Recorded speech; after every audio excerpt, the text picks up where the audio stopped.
C'est l'été et c'est l'occasion de prendre peut-être des livres et de se les prendre vraiment pour approfondir un thème qu'on ne connaît pas.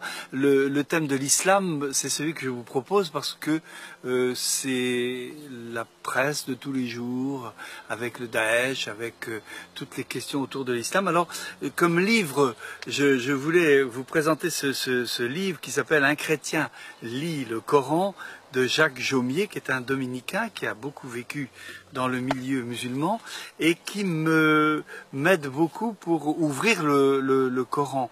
Alors, c'est vrai que c'est un livre, c'est une découverte.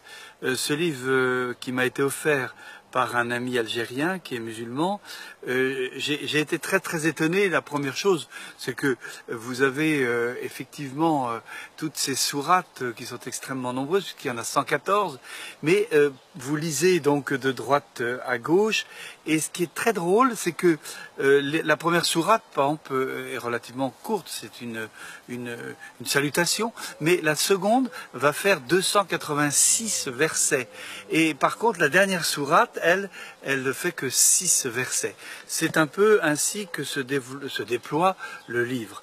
Alors, ce qui est intéressant, c'est que effectivement dans ce livre, ce qui revient tout le temps sans cesse, et ça c'est une idée très forte, c'est que Dieu est unique, que Dieu est un.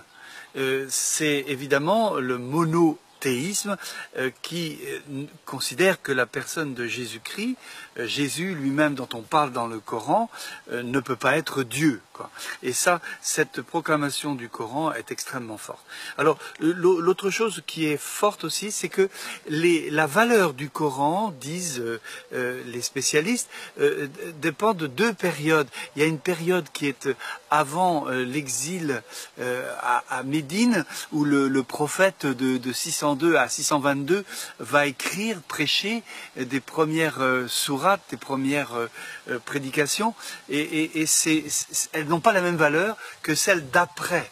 Après Médine, jusqu'en 632, alors les dernières sourates ont un poids de conviction et de foi beaucoup plus important.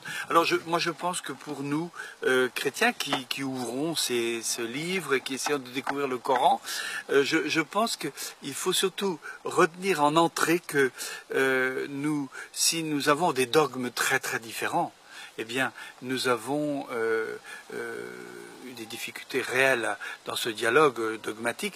Nous pouvons agir ensemble. Je pense toujours à Jean-Paul II qui est arrivé dans la mosquée de Damas et qui arrive et va prier en silence à côté du moufti.